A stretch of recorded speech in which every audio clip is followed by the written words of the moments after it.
Hi there, and welcome to the Everyday Millionaire Podcast. My name is Patrick Francie, and I am your host, and I want to begin by saying thank you for listening. On this show, I am having conversations with seemingly ordinary individuals who have achieved some amazing and extraordinary results in both their life and business. My intention is to inspire and help you learn and grow by having my guests share their journey of how they face and overcome their challenges, but also how they celebrate their many wins. And now, let's get on with this show and have a conversation with today's guest.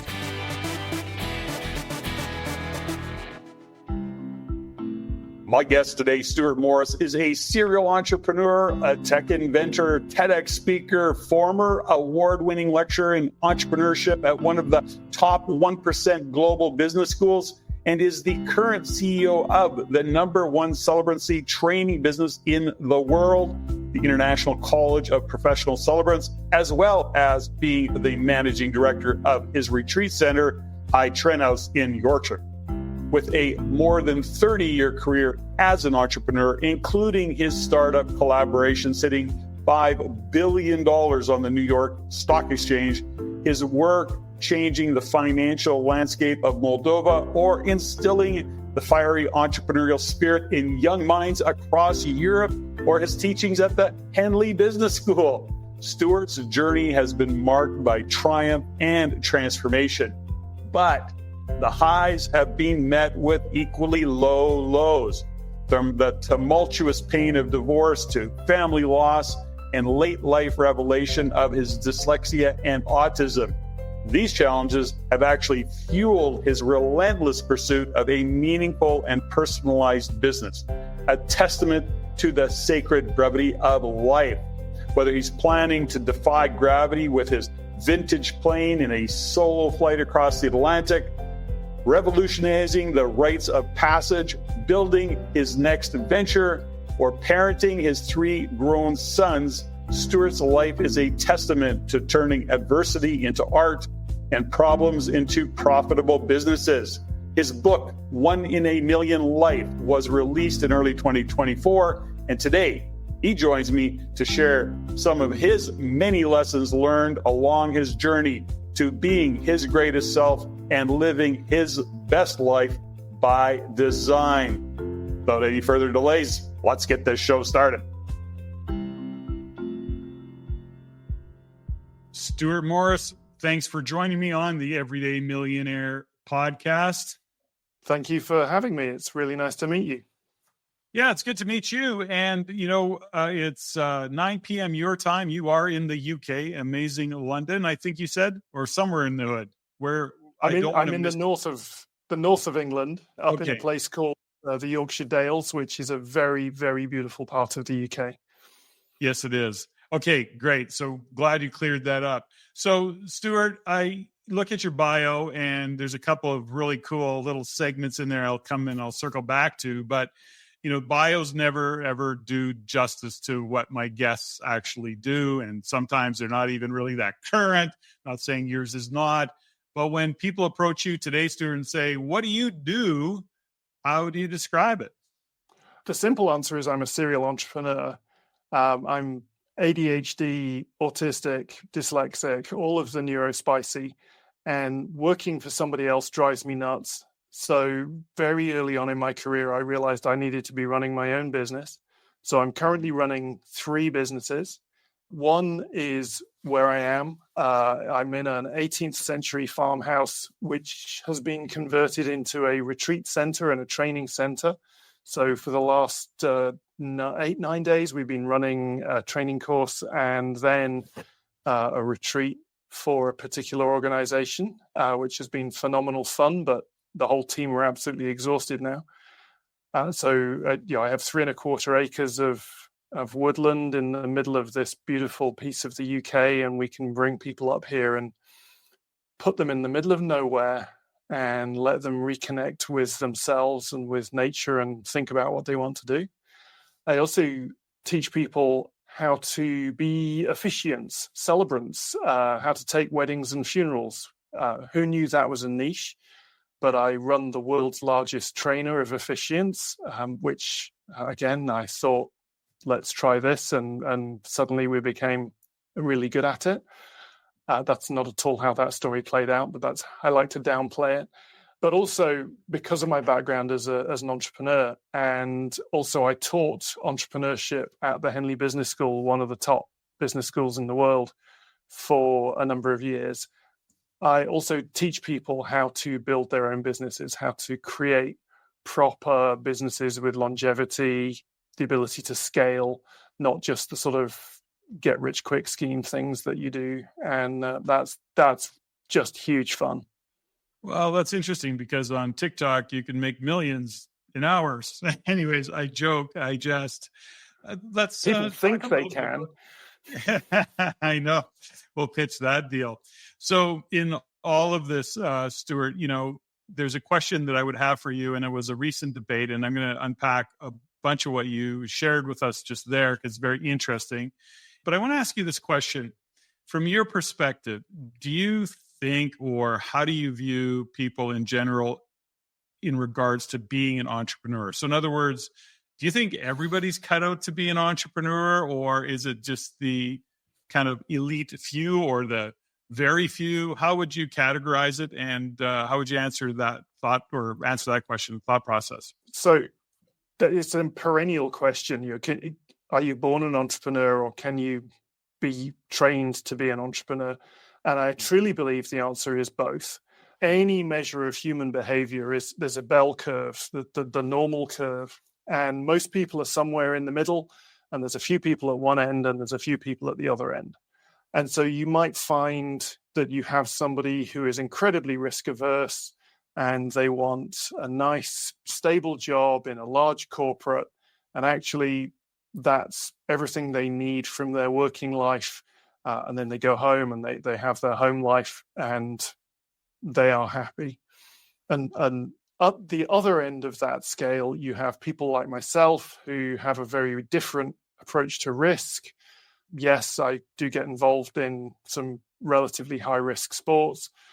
So we have a different view of the world, and we're probably more suited to some of the approaches to entrepreneurship. For most people in the middle, it's entirely possible to de-risk starting your own business, or at least to understand the risks and mitigate some of them. But what we do find when we look at the way that entrepreneurs think about the world versus the general population, there is primarily a different approach to risk and a different approach to the way they see opportunities. So there's definitely a nature part of it, but I do thoroughly believe there is a nurture part of it as well. You can help somebody become better at entrepreneurship, and you can help them to look at risk, because most people think entrepreneurship is about taking risks, and you can help somebody look at it in a different way. And that's something that I help people unpack and understand, and help them to find the place where they feel comfortable. I bring it up because, for me, I've been an entrepreneur for just over 40 years. So it's kind of all I know. And I think everybody thinks like me, or everybody thinks like you, but having interviewed, many, many guests now over the past 8 years on the show, and being a guest on other shows, and just in the nature of what I do and working with real estate investors and business owners, my point of all of that is I investigate the question with almost every guest. Is it nature or is it nurture? And, the many stories, and there's all sorts of things that show up. And I don't know that there's a real thread or a pattern that I can identify. You use risk as a thing that gets in people's way. And I do agree with that. I think there's always the fear of failure that kind of runs under the surface of how people might define failure. But in my own kind of work in coaching and understanding entrepreneurs, there's no doubt that, I'm on an ongoing journey of being the best entrepreneur I can be. But let's go back to, do you think, and this is a discussion because I want to pick your brain, given your level of expertise and your own experience with entrepreneurs in this conversation. And that is, I often think that in order to be an entrepreneur, aside from the risk, there's got to be, you have to have tenacity. You have to have I don't even want to call it a work ethic, but you have to want to put your shoulder into it and see what you're doing, not as work, but as part of the journey to accomplish what you want to accomplish. So, what is the tenacity that you have? What is your ability to deal with hard stuff, and to be strategic and push through? I mean, there's, what is your adversity quotient? As a good friend of mine, Dr. Paul Stoltz, wrote the book, The Adversity Quotient, and many others, but he talked about that. How are you when it comes to adversity? Do you fold up like a cheap tent, or do you actually stand up and stand out and really step into and, get on rope and climb that mountain and kind of do all those things? So I don't know where I was going with that, other than to say, go ahead. We also need to distinguish between the headline entrepreneurs, the Steve Jobs, the Elon Musks, who are incredible outliers. They are not the normal entrepreneur. They are, we can name a dozen people around the planet who have, through luck or judgment, or actually more often luck, been in the right place at the right time with the right product, the right backing. I don't want to diss their achievements, but actually a lot of them, and Mark Zuckerberg is my favorite example here. He's not a natural entrepreneur. He was just in the right place at the right time with the right product and good advice around him. But people hold him up as an example of an entrepreneur who's been incredibly successful. Many, many people have tried to create the next Facebook, and we only have half a dozen examples of really global new tech businesses. Most entrepreneurs are not in that 0.0001% that have made billions and billions and billions. You can look at an entrepreneur as somebody who started a local grocery store and built it up, and they've been there for 20 years. Actually, that's a successful entrepreneur. They're probably no longer very entrepreneurial, just simply because of the time they've taken. But I think you're coming back to the adversity quotient. When I was 16, I broke my neck. I spent 9 months with a collar with bolts holding my head on, and then another 9 months learning to walk without the collar on. So no fun. Yeah, not a good one. It's not a great one. I've survived 2 aircraft crashes since then, neither of which were as bad as that accident. I should explain that those were flying highly experimental self-built aircraft. So not exactly your run-of-the-mill. Don't be afraid of flying just because I've had a couple of accidents. But you're absolutely right. An entrepreneur has to be somebody who will push through and not give up at the first sign of adversity, or the second, or the third. You really have to have an incredible level of tenacity. I have a business which I've been running for 6 years now, and I haven't taken much by way of salary out of it. But I always knew it would be a long, slow burn. And we're beginning to see that turn around. And we've built that business from absolutely nothing up to being huge. And I think that taking the longer view, being willing to take knockbacks, it's again, and the tenacity versus pragmatism. Winston Churchill had a fabulous quote, which is often misquoted. He said, "Never give in." A lot of people say never give up. No, absolutely. There is a time to give up. There is a time to look yourself in the eye and say, this is not working. Time to stop. But your spirit, your desire to succeed, whatever that is, whether it's making millions or just making a few tens of thousands, I don't care what your definition of success is. But if your spirit is always there, then you never gave in.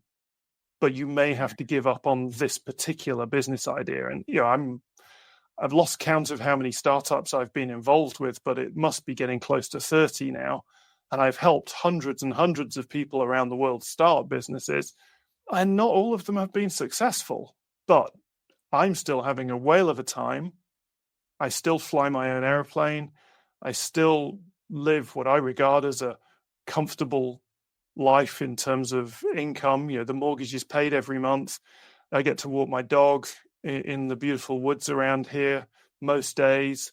So as far as I'm concerned, my life is how I want it to be most of the time. You ask me, do I have a work-life balance? No, I work insanely long hours, but equally, I can take a couple of days off and the business runs itself. I could take a week off and the business will still be there when I get back, because I've built something that's big enough to cope with me not being there. And I think that, what is the definition of success? That's my definition of success, to have that flexibility, that freedom to say, let's take a couple of days off and go and do whatever it is we want to do, fly the airplane somewhere, walk the dog on the beach, and then fly home. That's freedom. That's a great deal of happiness. Go on, sorry. Yeah, no, that's fine. There's two things in that. First off, I would never ask you do you have life balance, because I don't believe in it. I don't think there is such a thing. I think there's just life, and does it represent, and are you happy? And this all came up for me many years ago when I was coming off a stage after doing a presentation speaking, and some young man came up to me and they went, "Holy cow, Patrick, that was great, and like, how many hours a week do you work?" And I went, "What? I don't know. I don't even look at it that way. Like, I don't count hours. I'm doing what I love to do. So none of it really seems like work. It's commitments, and there's things that I have to do. So in terms of life work balance, it's just my life. So I always look at it that way. I don't think there is such a thing as any balance. You lose your mind trying to balance it. The question is have you lived your life in a way that fulfills you? And if your work is, in fact, there is that cliche, when your vocation's your vacation, you'll never work another day in your life. And more often than not, I feel like I'm living on purpose. I'm living my purpose. Both my wife and I feel that way. So it doesn't really feel like work. We don't know what else we'd want to do. We don't pine for anything. We don't sit there and go, if only, we just don't live in that way. So that's one part of it. And then there's another interesting thing that you mentioned that I wanted to, it was such a profound, or at least I say profound, it was for me. When I often have asked over the years about a guest's definition of success. And what I've quit asking it only because, number one, it catches people off guard, or they don't have a definition, or, it just isn't there, right? So my point is, but I did ask that question once of a guest, and he said, my definition of success is, am I living the vision for my life on any given day? And if the answer is yes, then I'm feeling successful. And it really is, that simple and that profound, and, I know that for you in the work that you do, or I don't know, but I'm assuming that in the work you're doing is, because we cross over in some areas for sure in the work that we do, but I think that there's probably a pretty good chance in you working with entrepreneurs, you're saying, okay, what's your vision? They're going, I don't have a vision. And you're going, well, let's start there. Let's create that vision and see what we're working backwards from. Now, I don't know if that's the case for you, but I'm sure there's some version of that, Stuart, but please feel free. I think it's often you're asking somebody to think about what they want life to look like. And for me, can I imagine a time when I retire and go and play golf? Well, apart from golf being the worst game in the world, as far as I'm concerned, no, I will continue to work because I absolutely love what I do. I do want time to be able to go and sit and watch the sunset with my partner, and we will just sit under a tree and watch a beautiful sunset and just have that time together. What about you said about you couldn't tell you how many hours. I have no clue how many hours I've worked today, but this afternoon we walked the dog for an hour and a half through the hills and around the lake.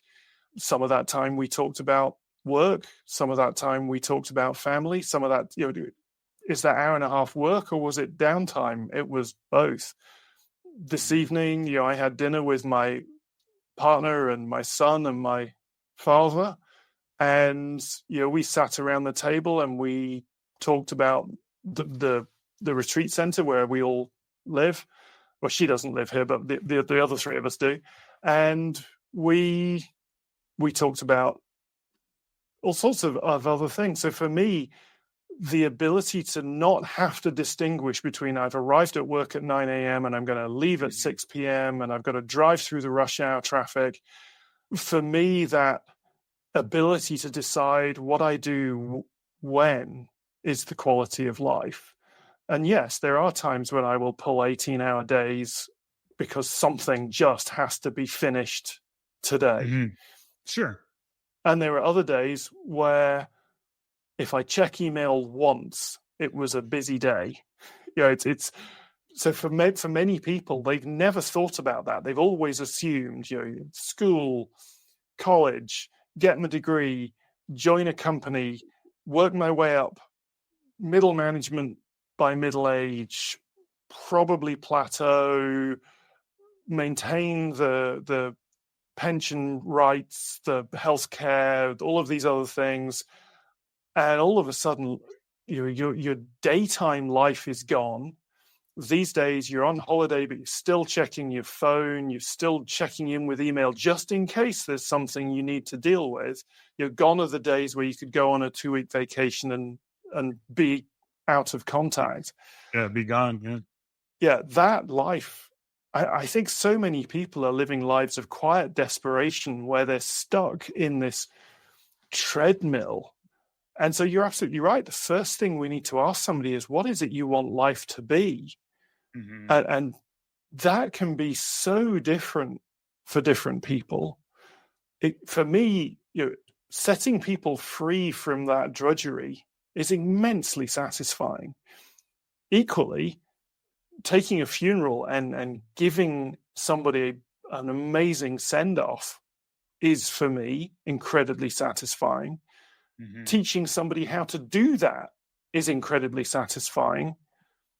Learning to fly my airplane in new and interesting ways, restoring a 63-year-old classic airplane has been phenomenally interesting. I want all of those things in my life. And that's what entrepreneurship gives me. It gives me the freedom to do all of those things. Whereas having a day job, that's that classic, do you work to live or live to work? And as you said, I just live. There isn't this distinction between life work. It's I choose to live a life that is, for me, fantastic. And it's interesting that, my views over the years have changed. I hit that whatever representation of 65 years old is. So I'm 65 years old and I'm looking at my life and I'm going, gosh, what the hell would I ever do if I wasn't doing what I'm doing? And it just, going out and playing pickleball in some warmer climate doesn't, has zero appeal to me. And like you, I golf, but I'm not a golfer, and I've done lots of sports, but this is what I want to do and be and engage in relationships with entrepreneurs, with those individuals that are on a journey of being their greatest selves. That's part of my purpose. Yeah. But I want to go back a little bit here, Stuart, is that, when you talk about your retreat center, you're on a beautiful property, and I'm just on my own journey of having doing some workshops on my property. And so I'm not I'm not in the beautiful countryside, although I am on the countryside and it is beautiful and it feels like you're a long ways from everything, but you're really not. Anyways, my point is that when you're working, are you working small groups? Are these groups of 5, 50, 500? What's kind of the model? So we have, we are in the middle of nowhere. On the UK scale, I know that Canada is very much bigger, but we are miles from the nearest village. And so we have 20 bedrooms here. So that's the kind of group size up to 20 people that we work with. And people forget, this is a 300-year-old building. It was a farm in the 18th century that's been extended and modified.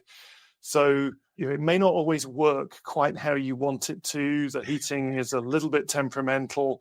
We don't have a big commercial kitchen. There's no stainless steel or aluminum in the kitchen. It's a farmhouse kitchen.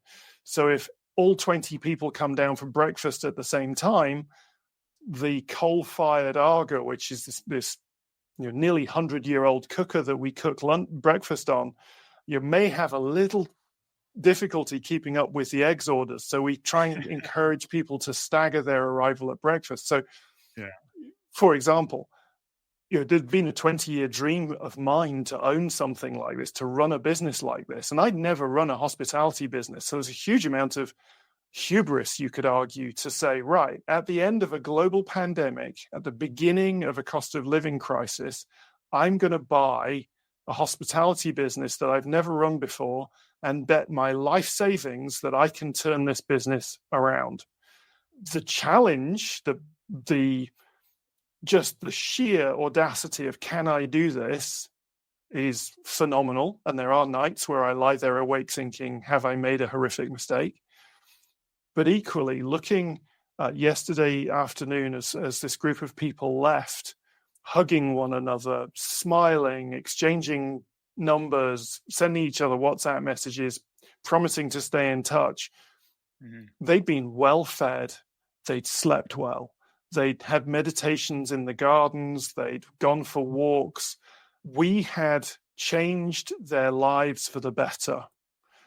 And they had eaten well, wholesome food. It's all cooked from scratch. None of it arrives from sort of ready baked just for deep frying. It's all properly cooked food.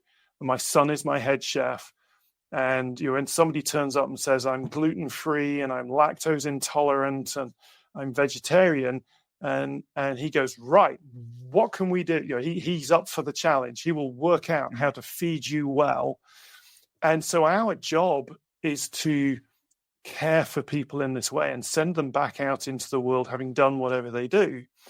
We have corporate groups. We have the senior leadership from global car manufacturers or global oil companies or eco charities, those sort of two ends of the market, who will come here and spend a few days just strategizing because they have privacy. There's no cell phone coverage up here, so we can disconnect them from the world and they can focus on what they do. And so for me, that joy of saying, right, let's take you out of the rat race, let's take you out of the world where you are connected every second to everything and give you a meal that was cooked slowly and that you sit and eat slowly and that you engage in conversation with the people around you and then enjoy that socialization, enjoy that company, enjoy the laughter. That, for me, is just a phenomenal transformation that we give people here. And we can do that, or if they want, we have 200 megabits a second internet. They have everything they need if they want to stay connected, but they have the choice. And for so many of us, we just don't have that choice. So that's, you can see the stone wall behind me. It's hardcore old school building.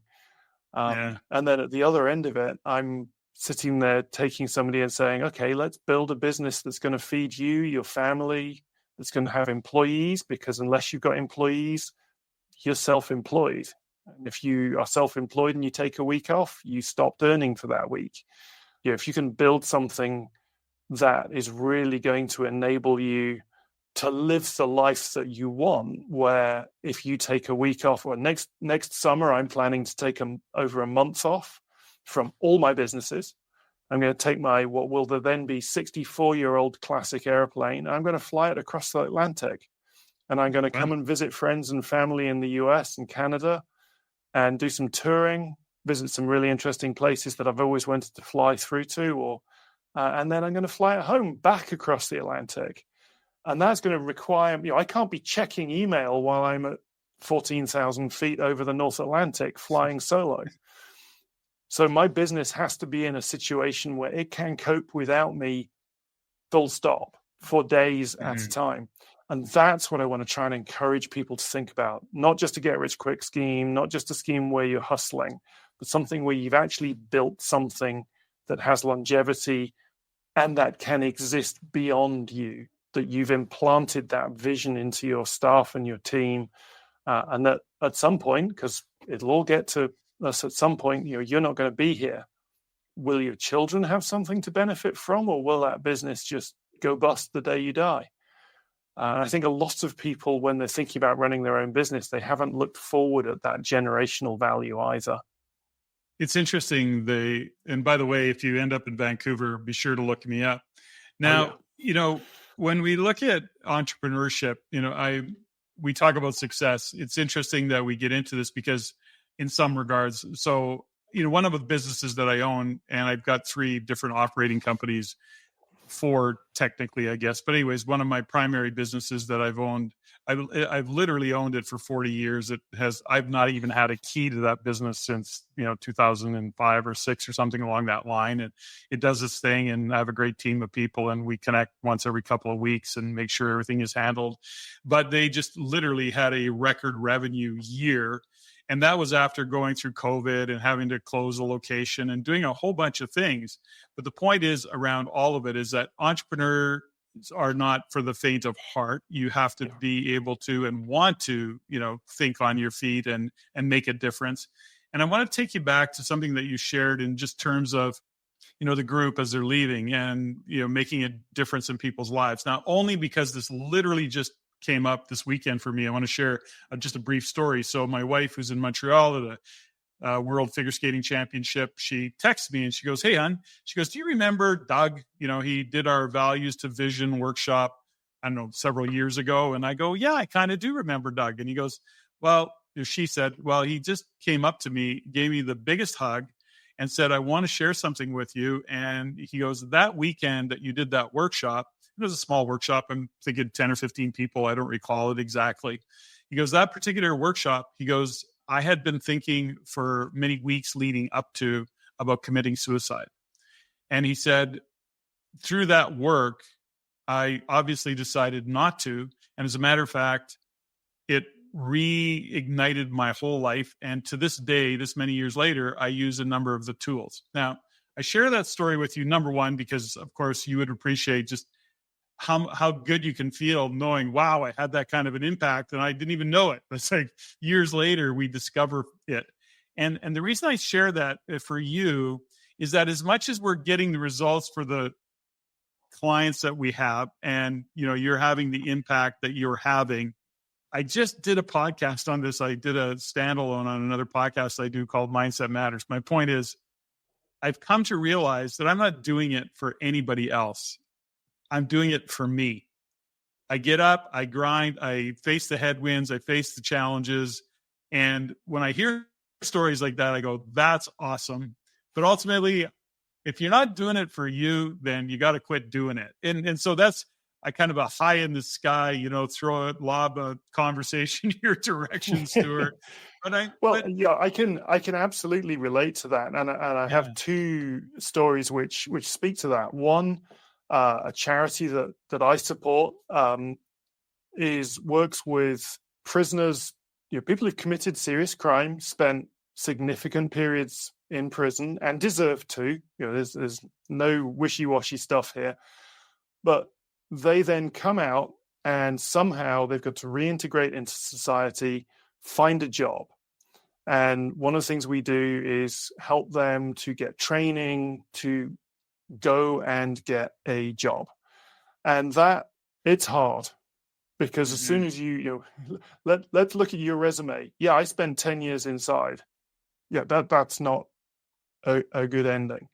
And a lot of these guys struggle with incredible mental health issues.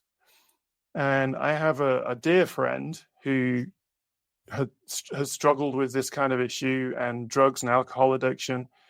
And he and I were talking recently, and I gave him his first job out of prison. And that was over 20 years ago now. And he has a stable job, a wife, and he's getting on with life. And he whenever we speak, he never fails to say, "You were the first person to believe in me." And that stopped me from ending up taking my own life. Now, it hasn't been plain sailing. He's had struggles in between. At the other end of it, I had a woman who was on a course that I was leading who, when faced with the enormity of what she was trying to achieve what her vision was, what she wanted to do, ended up with a panic attack and sort of sitting on the floor going, I can't do it, I can't do it, I can't do it. And here we are 5 years on, I think, from that. And in fact, she and I are exchanging messages today. She's out there, she's doing the things she wants to do, she's running her own business. It's as successful as she needs it to be. It's successful. It's successful by her definition of successful. It's blessing her life. It's feeding her. It's giving her a sense of purpose. It's doing what she needed of it. And yeah, you're absolutely right. The warm and fuzzy feeling I have from both of those stories is like, I touched those people's lives in a positive way. And yeah, I can say selfishly, that makes me feel better about me. Mm-hmm. And it is that. Yes, I want to do it for other people, but actually, I am doing it for me too. I'm often, when I'm myself in my own life and learn lessons, a lot of lessons the hard way. It sounds like it's the only way to learn them. It's the only way. We don't learn from our success. We learn from our mistakes, as they say, and I've made plenty of them. But there's a conversation that I always like to engage guests in at some point, especially individuals like yourself who are coaching and working with entrepreneurs, and the understanding of living a values-driven life. So even understanding what your values really are, being true to those values, understanding the difference between being in integrity with your values and not. And I find, and I'm just sharing this only as a question to how does it show up for you, is that I often come across so many individuals who, from a morality point of view, they figure they're dialed in, but I'm going, okay, so forget about societal morals. Let's just all agree that at some level we should probably stay in those swim lanes. But what about your own personal values? What are your core values? Are these the kind of conversations that you're having, just out of curiosity, with your client base? Is that something that you speak to at all, Stuart, just out of curiosity? Absolutely. And more than that, I speak to it with my teams all the time. Mm-hmm. And I think any business carries the DNA of the founder and the leadership. And it's all too easy to see examples. Actually, Boeing right now is a really good example of a company that was founded on a DNA of solid engineering. Quality ran through the veins of that business for decades. And then the leadership became focused on the bottom line. It wasn't the bottom line. What they became focused on was the share price. And in fact, they moved the senior management of Boeing from Seattle, the home of Boeing. They moved it to Chicago. They outsourced the production, or sort of split off the production of the aircraft to subsidiary companies, which were spread around in different places. And everything was focused on the short-term share value, because that's what the leadership were being paid on. If you can get the share price up 10%, you'll earn another however many $1 million. And we've ended up with airplanes falling out the sky and bits falling off them. I know that's a potentially contentious thing to say, but I truly believe if you take your eye off the values that you hold dear and start valuing the money more than anything else, you will end up with cheap. You'll end up with shoddy. You'll end up with customers who are unhappy with what you're doing. And actually, one of the statements that I have always said, in one of my businesses, we have a $4,000 or $6,000 product, US dollar, and even the lowest member of the team has full authority to refund the customer if that's the right thing to do. Mm-hmm. And forget the terms and conditions. If the right thing to do from a standpoint of generosity and compassion is refund that money to them, even the lowest member of staff in the team has full authority to do that, and the absolute knowledge I will not shout at them. I will Well, accept their call on that. Yeah, there's a theme that I've been really hitting on in 224 that Stephanie and I are living into, my wife and I, and our team, by the way. And we've done some different things around that work, which is, clarity equals velocity. Now, catchy phrase, maybe, people go, well, that's a cool thought process. But when you start to unpack what clarity equals velocity means, there's layers upon layers upon layers of where we are not clear as a business, as a team, as a leader, CEO or president, a general manager, a supervisor. And where that clarity comes from is really the pointy end of the spear, whatever that might be. You talk about Boeing, and you can blame anybody you want to blame, but the CEO, the management teams, the board of directors, they all got to go look in a mirror. If they're not getting the results, or if things are coming apart at the seams, that's the only place it is. And interestingly enough, I learned that lesson many years ago from a good friend of mine somebody who became a good friend of mine, was a big supplier. I was a really, really strong client of his. And it was about a shipping thing, and a late shipment cost me a lot of money, and blah, blah, blah, whole story. And I phoned him, and he's the CEO/president of that business. And I said, Mike, I go, dude, I don't know. And I think it was your stock guy. You're your inventory guy.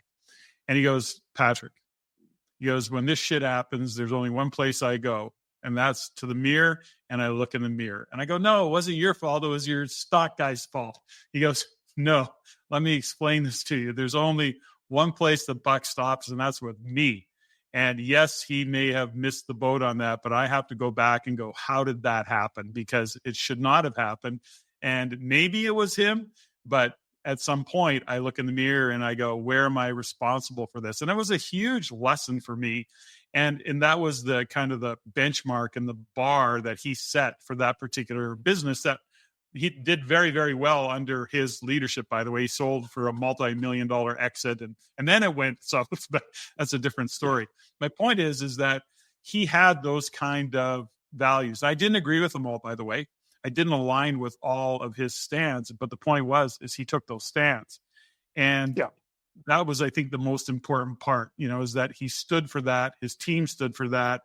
And the business was a reflection of what he stood for. And he happened to be, a fairly big personality in that regard. And you just didn't, you could challenge him and he would love to debate, but I never saw anybody that got past that line, if you will, of definition, that defining values that his company operated on, which was just a representation of him. So when you're working with entrepreneurs, and I'm saying this because I'm curious as to your own experience. And, many of our listeners are entrepreneurs.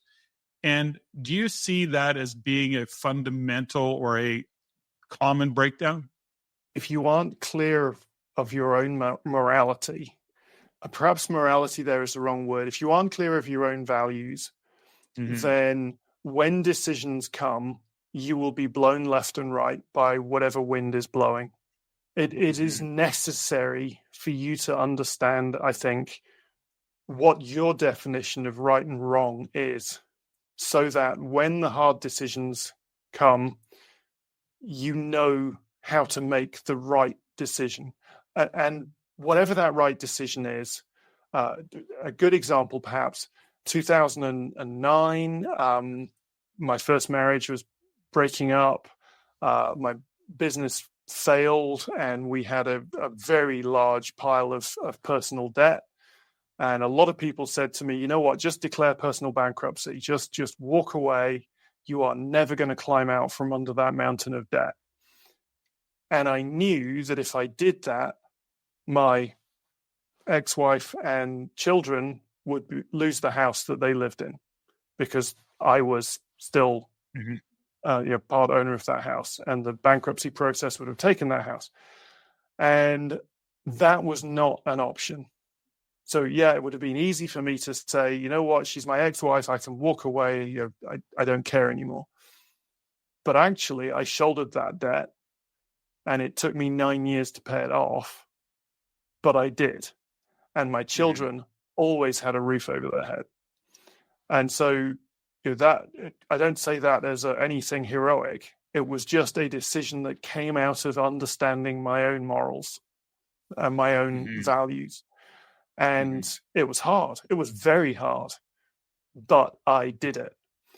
If I hadn't understood my values, then, and your clarity thing, it's very easy to get up in the morning and work hard towards a goal if you are clear about what that goal is. If you aren't clear about what that goal is, then there will be no velocity. And also important to remember, a velocity is not just speed, it is a direction. 100%. It is both parts. And you have to know which direction am I going in and how quickly am I going. And even if the speed slows down and the direction may change a little bit, I'm still heading this way. Yes. And with that clarity, that understanding of this is who I am, this is what I stand for, this is what I'm trying to achieve, then you have something that you can build longevity out of. Otherwise, you're just hustling, this hustle, that hustle, the other hustle. I've known people who've tried every side hustle on the planet. I'll try a little bit of property investment. I'll try a little bit of Amazon arbitrage. I'll try a little bit of this, a little bit of that. And they're working their asses off and not actually making much by way of progress because they're focused on, I'm just going to get some money in, not on what is my direction of travel? What is it I actually want to achieve here? And I think that's my message is let's work out where it is you're trying to go and build towards that, rather than let's just try go this way and that way. I love it. Yeah. And I think, it all comes back to also what it looks like for your team in terms of clarity. When you talk about culture, when you talk about environment, that all comes from understanding what the values are in your business and the values that you stand for within your business. And culture, really, when you get clear on what the culture is that you're building, then ultimately you attract the right people and you deflect those that don't align with that particular culture. It even makes the hiring process much easier. So it's kind of a cool philosophy and a good direction to go. So let's go on I want to understand a little bit more about the work that you do. So you're bringing in individuals and or corporations, entrepreneurs or individuals who want to be entrepreneurs or take their business to the next level. Are these all different programs? So would you have a corporate, bring your whole team in, or would you then say, I've got a dozen or I've got 20, whatever you say, different individuals all here. Maybe they're here with their partner and they're entrepreneurs and I'm going to work them through a process. How do you break your groups down? So two different ways of looking at it. So for here at High Trenhouse at the retreat center, a corporate can come and book and do their own thing. We can help facilitate it, but more often than not, they bring a facilitator with them and we just look after the hospitality side of it. Or a yoga practitioner may bring their clients and they run their program. So that's one side of the business. We just look after the hospitality side of it. For my entrepreneurship business, which I call the 1 in a Million Life, and the book of that name will be out in August, I think, this year. Nice. I hope so. It's a lot of fun working towards it.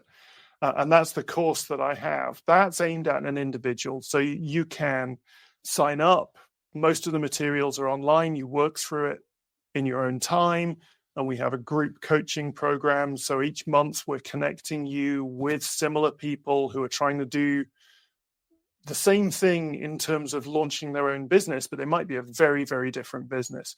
And the strength there is in that heterogeneous view of it. You might have somebody who says, I really want to run a property business. Somebody else who says, I've always dreamt of running my own restaurant. Okay, well, two very, very different businesses, but you might have thoughts that inspire each other. You might have encouragement for one another. So I'm very strong believer in the strength of community. And so we put you through the online program. We put you into the group coaching. And obviously, if you want one-to-one coaching, then that's an option as well. And then we have the boot camp, where we bring you here. We, in 5 or 7 days of really intense work, do what that program might have taken 6 months to do, because we're doing it day after day after day, hour after hour after hour. You will be exhausted by the end of it, absolutely mentally fried, but you will have clarity. And so we can do it a number of different ways. So in that business, I'm definitely working with the individuals. And more often than not, it's individuals that are currently in middle management roles in large corporates. As I said earlier, sort of dying that slow, quiet desperation death of, I've got to go to work, but this isn't feeding my soul. And it's setting people free from that death. This where I really find myself energized, and that's why I call it the 1 in a million life. Yes, it's living the life that most people won't. So what got you on this journey? So let's go back a whole bunch of years. When we talk about entrepreneur, nature, nurture, were your parents entrepreneurial? Were your siblings entrepreneurial? How did you get on your journey of being an entrepreneur, or when did you wake up to that, or has it always been that way? My dad was a minister. My mum was a school teacher. I kind of knew that I would always run my own company. I went to university. I got a very deep geek degree, joined an electronics company for 5 years, which I absolutely loved, had an amazing time, learned a huge amount, moved to a smaller business, that was a software business. Didn't love it so much, didn't get on with the staff, didn't like the culture, left after about 18 months, moved to a telecoms company, which went bust, and was bought out by its largest competitor and shut down. And I sat there thinking, okay, well, I'm going to get this payout.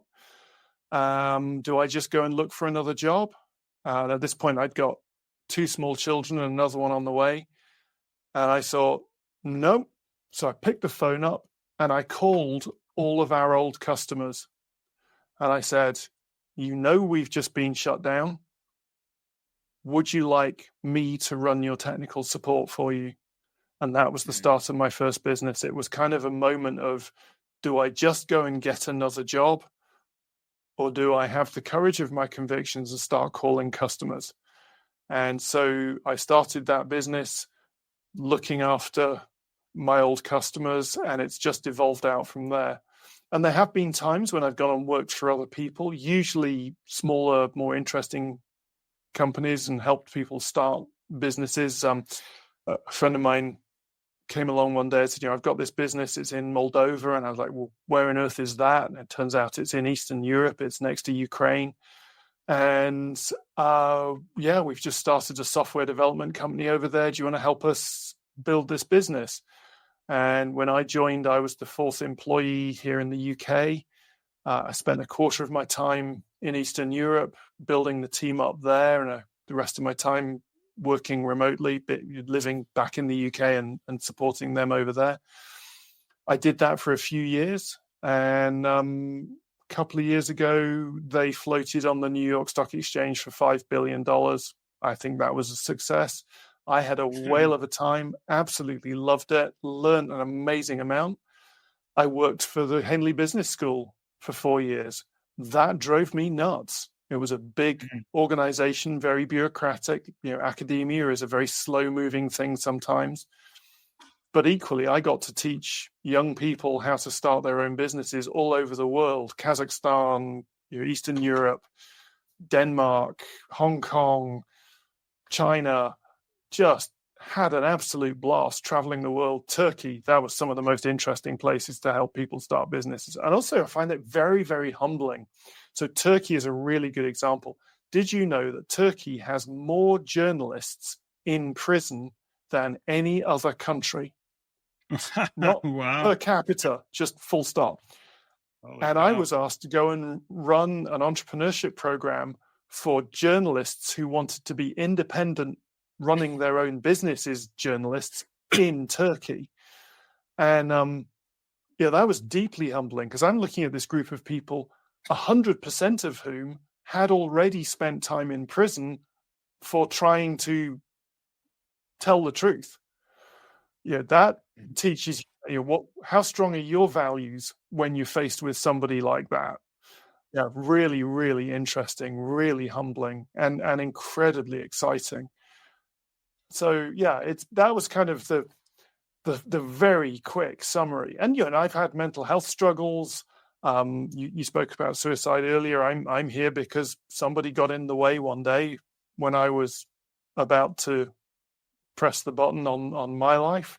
That person still doesn't know that they stopped what they stopped, but had they been 30 seconds later, it would have been too late.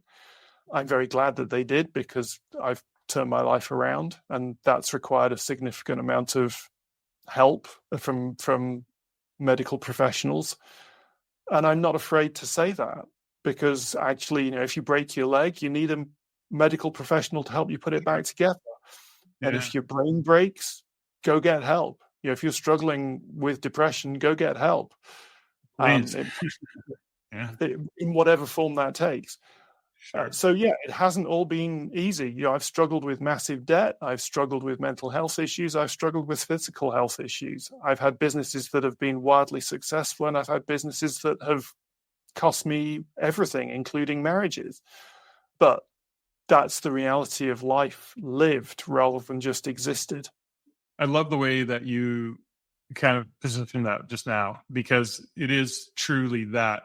Somebody listening to this may go, oh gosh, that's just stupid, that's crazy, why would anybody want to do that? But it's not really. It's just a different way of looking at the world, isn't it?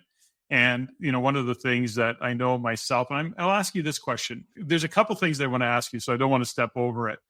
So when you talk about that individual coming into your life at that right moment and all the rest of it, did that, and I've heard these stories from others where, like, I was going to do this and this guy showed up, and it's like we'll call it a higher power intervention, if you will, or intervening, whatever the word that you want to use there. But for you, did that show up that way? Does that then lend your thought to something, maybe there is a higher power, not that you didn't believe that before, or was that just evidence of that, or how did that land for you? I'm just curious. Weirdly, I went completely the other way. So I used to be heavily involved in church things, preaching and teaching and leading groups, and involved in leadership in the church. And then through that breakdown, actually, I went right back to how I was as a young man. Now, very much, the world is a practical place. I don't believe in a higher power. I believe in serendipity. Things happen, and what comes out of that is up to you. So you meet somebody, and they could change your life, or you meet somebody, you could have a great conversation with them, and you do nothing with it. Which of those two outcomes is up to you? So, for me, no, I don't have a faith in a higher power or sort of a fatalistic view of the world. It was meant to be or anything. It's fortunate, and I'm very grateful for the second chance. And in some ways, I've been given second, third, fourth, fifth, sixth chances. Yeah. It's therefore incumbent upon me to make the best of each of them. And there are people out there who have every right to feel angry with me, every right to be cross with me for whatever reason, because I may have made a bad decision, or because I said something to them which I meant at the time but then was unable to fulfill. We all have failure. We all have things that we intended good, but something ungood came from it. And interesting. The hardest thing to do is forgive yourself for those times. Forgiving yourself is a really tough practice. That is for darn sure. I've been all over the map over the years in my own belief of higher power, on again, off again. I related it to God, all these things, but I have definitely come to understand and believe and have much evidence of a higher power. And, sometimes, this was years ago when somebody suggested to me that when you look at what's happening in the world and nature and animals and all of the things of how this world operates, it wasn't orchestrated by man. And so when we look at higher power, when we look at consciousness, we are all part of that. I guess we are all part of consciousness. So that's how I look at it. And do I believe in a higher power? I do. Do I believe in a thing called God that I should fear? No, I don't. Do I meditate and believe that I can tap into consciousness, what we'll call the universal consciousness? Yes, I do. But it doesn't leave me, again, in the world of some religions where I'm fearing God or something will happen to me if blah, blah, blah. I don't live into that space. So it's a little bit different, I guess, in that regard. But I just look around this world and I go, yeah, there's got to be something that I can't explain that's a higher power, because it's for sure man didn't create this. And that's just my look at it. We certainly didn't. And the timescales involved, human beings have not existed for long enough to have been involved in an immense beauty. Here where we are, this particular it's a little hollow in the side of a hill. And these buildings have been here 300 years. We know that there's been a farm here for over 800 years. And we know that people have lived here for close to 15,000 years. This little space on the planet has cradled people for that long. Wow. But also, I use it, going back to my work in the funeral industry, we have evidence of human beings doing burials 150,000 years ago. We have no clue what those people believed. All we know was that it was important for them to say goodbye to their loved ones in a ceremony and a burial, rather than just abandoning the body somewhere. 78,000 years ago, just north of Mogadishu, there is a grave that was found by archaeologists. A little boy, 2.5 years old, was wrapped. His head was on a pillow. There were toys in the grave with him. A young couple lost their baby. He died. And they buried him with dignity. A celebrant, an officiant, somebody helps them do that. And that's 78,000 years ago. And those are both examples of Homo sapiens, the same species as we are. But we can go back 250,000 years, and we have caves in South Africa where a hominid, a pre-human species, their brains were about the third the size ours are. They carried their dead a day's journey into a cave system. So they had to have fire because you couldn't see that far into this cave system. There's evidence of ritual. We don't know what it meant. We certainly don't know what they believed. But it seemed important to them to take their family members deep into this cave system and bury them with ceremony inside this cave system. The only thing we do know is that they weren't Jewish and they weren't Muslim and they weren't Hindu and they weren't Buddhist and they weren't Christian, because none of those religions existed way back when. To me, it doesn't matter.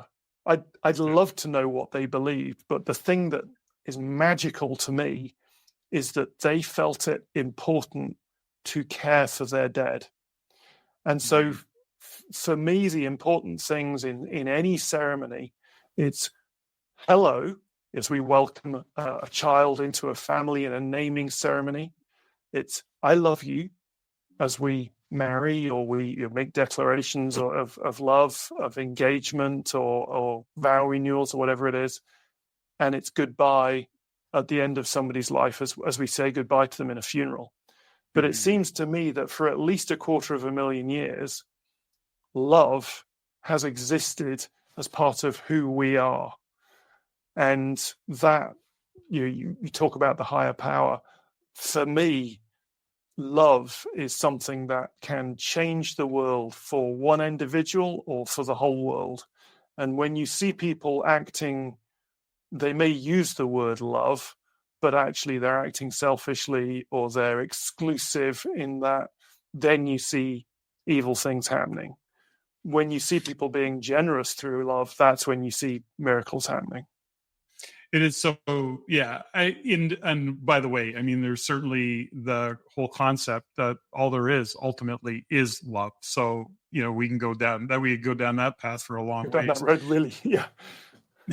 So when we look at your business and how you see the future as we start to kind of wind down, I appreciate your time. And when we look at your business and what you see into the future, and obviously this is, something that you want to carry on for as long as you possibly can, perhaps. What's kind of next for you as we go 2024, 2025? Do you do business plans out in that regard? Just literally for a few minutes that we had before we jumped on air, you had mentioned that you've got some upcoming programs later in 2024. Anything you want to share about those, just so that listeners can maybe kind of dig a little deeper? Thank you. So the 1 in a Million Life book will be out in August, I hope.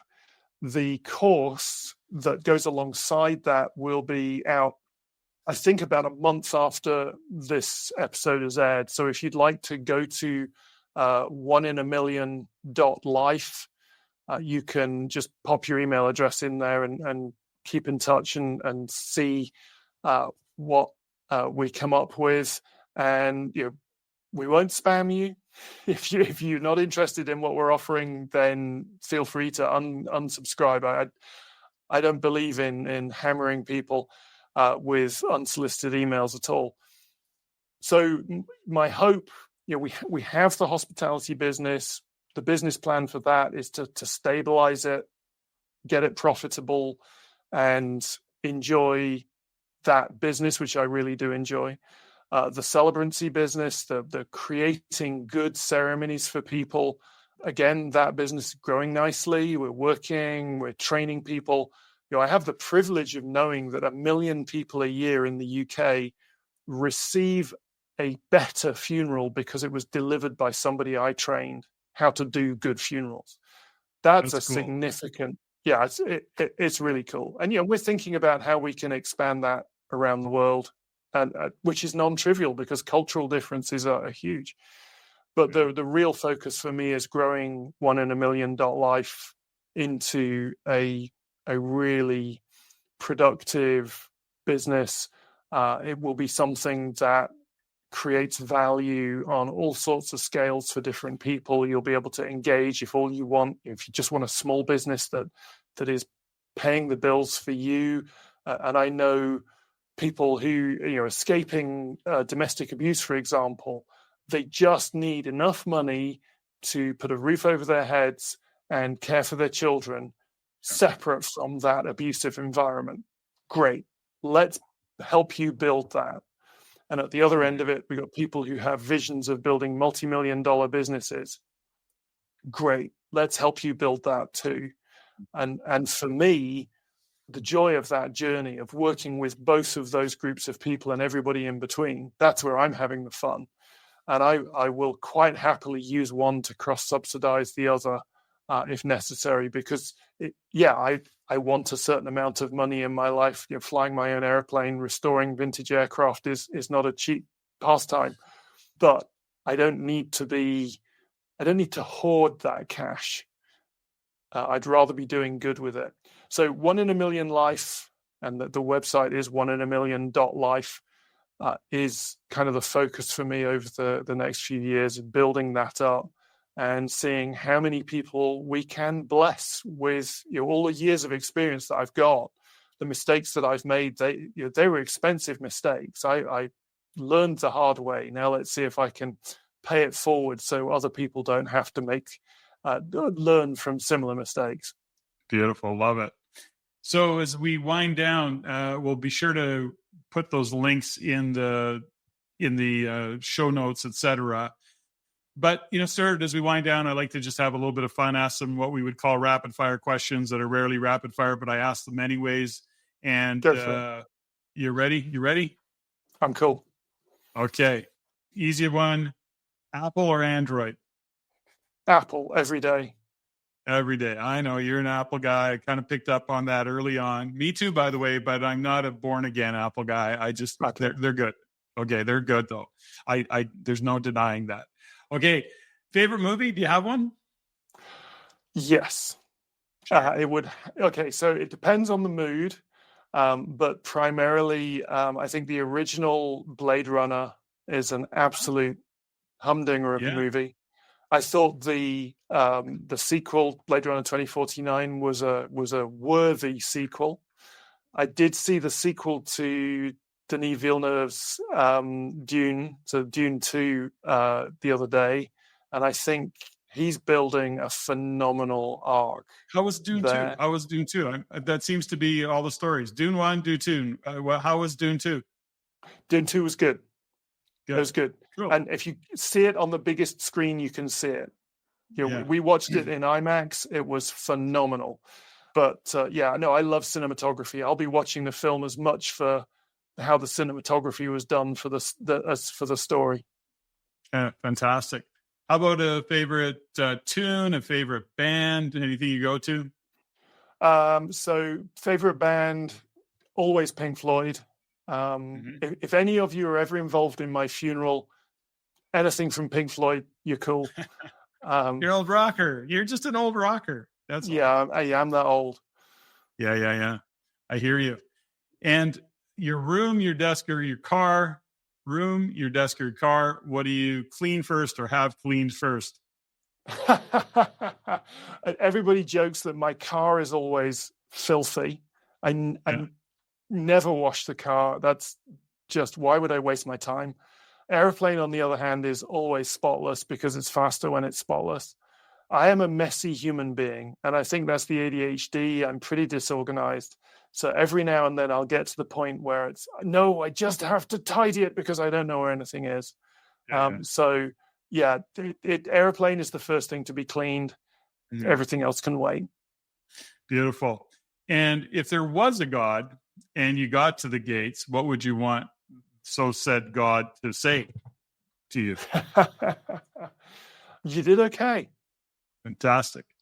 And final question in this, Stuart, this rapid round. What are you grateful for? Every heartbeat. Beautiful. Every heartbeat. When I broke my neck when I was 16, I was lying in the ER. My mum was a radiographer. Her specialty was spinal injuries. And she pushed her way through the crowd. She looked at the x-rays. This is way back in 1984. And she came back over to where I was lying on the bed. And I said, okay, how bad is it? And she said, I've got my guys in my hospital who will never breathe on their own again, who've done less damage than you. Okay, Mum, what's the prognosis? And my mother said to her 16-year-old son, if you survive tonight, it will be a miracle. Wow. And that night, something changed and I became paralyzed completely. So totally that the clinical team believed I was dead. So my heart was still beating, my lungs were still breathing, and I was fully conscious but could not move anything. Not even my pupils were moving. So they were shining a light in my eyes and nothing moved. So they believed I was brain dead. And I heard them tell my parents, your son is dead. Wow. I am grateful for every heartbeat. Wow. That is such a story. Gosh, we could go off on tangents to that one. Well, thanks for sharing that. What a way to end the show. And Stuart, it's been a pleasure having this conversation with you. Thank you so much for joining me on the Everyday Millionaire podcast. And, we often use the phrase, it's seemingly ordinary, achieving extraordinary results. And certainly you are seemingly ordinary, but behind every ordinary individual is an amazing story. And thank you for sharing yours. Thank you. Ladies and gentlemen, thank you for listening. If you found value in the podcast, please take the time to rate and review and share with others. Share with your friends. As it is my goal to always improve and to provide the highest value for you, the listener, If you have any comments, suggestions, or questions you'd like answered, please email me at ceo@reincanada.com. That's ceo@reincanada.com. I look forward to hearing from you. And until next time, Patrick out.